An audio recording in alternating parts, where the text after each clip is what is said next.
आज इकडच्या भागामध्ये रस्त्याची प्रचंड दुरावस्था आहे। आज मी सगळ्या कुरुल मध्ये काल फिरत होतो। कुरुल जिल्हा परिषद गट तिकडे घोडेश्वर असू द्या, आरबळे असू द्या, किंवा इकडे वाघोली असू द्या, तुमचं वटवटे असू द्या, किंवा आमचं सोहळे असू द्या, शेजारचं एका गावाला जायला निर्धार रस्ता नाही। एखादा आज आमचे शेतकरी सगळे वाड्या वस्त्यावर राहतात, शेती करण्याच्या करता शेतात घर बांधलेत लोकांनी, ग्रामपंचायतीला ते टॅक्स भरतात। एखाद्या शेताला जायला नीट रस्ता नाही, शेत रस्ता नाही, पाणंद रस्ता नाही, कॅनलचा रस्ता नाही। मग मला सांगा, एवढा 4000 कोटी रुपयाचा निधी आणला म्हणतात, मग गेला कुठं? गेले कुठे हे पैसे?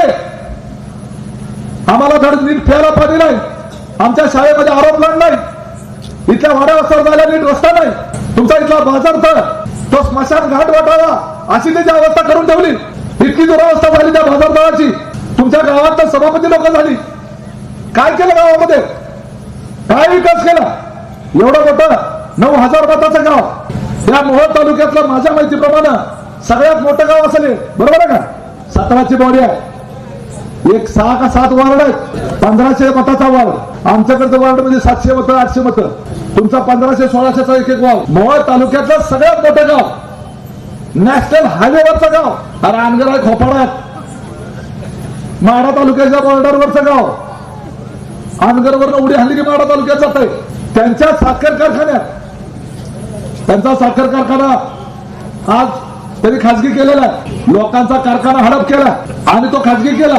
हे कुरुल पेक्षा लहान गाव, पेनूर अनगर पेक्षा मोठा आहे, पाटकुल अनगर पेक्षा मोठा आहे, कुरुल अनगर पेक्षा मोठा आहे, कामती अनगर पेक्षा मोठा आहे, आमचं नरखेड जर बऱ्यापैकी तिथं आहे, जवळपास आहे। परंतु नगरपंचायत कुठं झाली? अनगरला। अप्पर तहसील कार्यालय कुठं? अनगरला। जिल्हा उपरुग्णालय कुठं? अनगरला। आम्हाला इथं वाड्या वस्त्यावर जायला रस्ते नाही, आणि याच्या खाजगी कारखान्यामध्ये शेकडो कोटी रुपयाचे सरकारी पैशाने सिमेंट काँक्रीटचे 2-2 फूट रुंदीचे रस्ते केले। मला सांगा, त्या यशवंत मानेला ह्याच्यासाठी नंबर घेतला?